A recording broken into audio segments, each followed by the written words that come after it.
No momento temos estudado a rotação em torno de um eixo fixo. O que acontece se estudarmos a rotação em torno de um eixo livre, onde os objetos não precisam de um eixo físico para girar, como um disco de frisbee? Veja que o disco ele pode girar livremente. A rotação de objetos que não são restringidos por um eixo físico ou por outras restrições externas é chamada de rotação livre. A questão é o seguinte: sobre qual ponto ou eixos os objetos em rotação livre, como um lápis que cai e o frisbee que é lançado, giram? Ele gira em torno de que eixo? Um objeto pode girar sobre qualquer ponto se nada o forçar a girar sobre um ponto específico?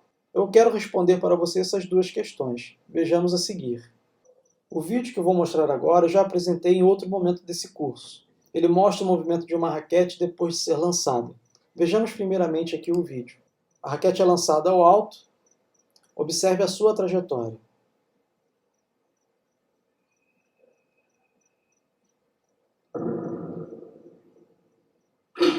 Observe agora a mesma trajetória, mas tomando em conta a extremidade da raquete. Observe a trajetória que ela segue no ar.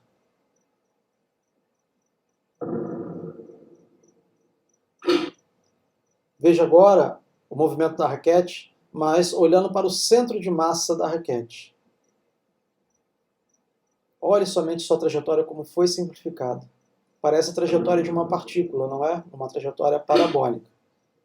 E agora foque no movimento da mão e o movimento da raquete em relação ao centro de massa, no referencial do centro de massa. Nesse vídeo, à medida que a raquete se move, ela executa uma rotação livre. O vídeo permite analisar esse movimento. A trajetória do final do cabo não é linear nem circular. No entanto, o movimento de um ponto específico da raquete é notavelmente simples. Esse ponto se move em uma trajetória parabólica. Que ponto específico é esse? É o centro de massa. Se você quer ver um outro vídeo bastante interessante, clique neste vídeo aqui do MIT. Quando forças externas são exercidas sobre as partículas de um sistema de muitas partículas, como essa raquete, o centro de massa do sistema se move como se todas as partículas do sistema estivessem concentradas sobre o centro de massa, e todas as forças externas fossem exercidas sobre esse ponto. Essa afirmação é um resultado direto da conservação do momento e da definição do centro de massa. E a raquete, que consiste em muitos átomos, é um sistema de muitas partículas. E à medida que se move para cima, a Terra exerce uma força gravitacional para baixo em cada átomo da raquete. O centro de massa da raquete deve se mover para cima, como se fosse uma partícula se movendo sob a influência da gravidade. A análise quantitativa do movimento do ponto desse centro de massa mostra que a magnitude da aceleração para baixo desse ponto é exatamente igual a g, a aceleração de queda livre. O centro de massa está em movimento de translação, em aceleração constante, e, portanto, não pode estar em rotação. Mas os outros pontos da raquete estão em rotação ao centro de massa, que foi a última parte do vídeo, onde vimos um círculo vermelho em torno da raquete. Aquilo estava ilustrando que os extremos da raquete giram em torno do centro de massa. Mas o centro de massa, ele mesmo, não está em movimento de rotação. Ele sofre ali um movimento de translação com aceleração constante. Assista o vídeo novamente e pense sobre isso. Reflita sobre esses novos conhecimentos. A resposta às duas questões que eu fiz no início sobre esse estudo de rotação livre se resume na seguinte sentença: objetos colocados para girar sem restrições externas sempre giram em torno do centro de massa, e as outras partes do corpo vão girar em torno do centro de massa.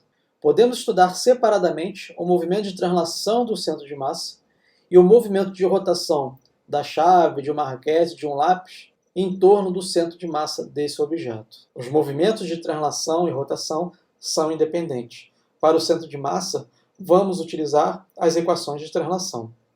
Para os pontos do corpo que giram em torno do centro de massa, sobre um eixo que passa pelo centro de massa, vamos utilizar as equações de rotação.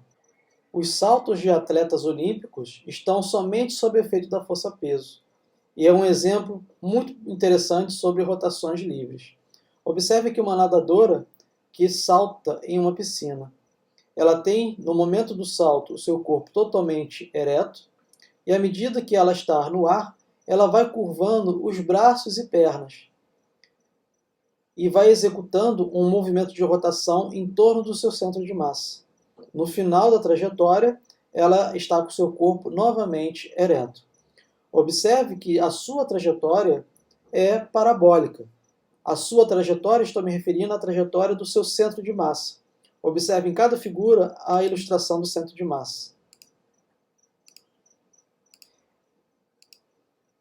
O centro de massa da nadadora descreve um movimento de translação, mas as pernas e os braços, a cabeça, giram em torno do centro de massa.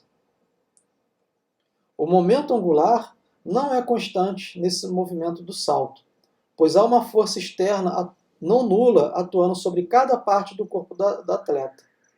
Posso escrever que a variação do momento angular em relação ao tempo é o somatório do peso atuando em cada parte do corpo, vetorial, o vetor posição, que localiza essa parte do corpo ao eixo de referência.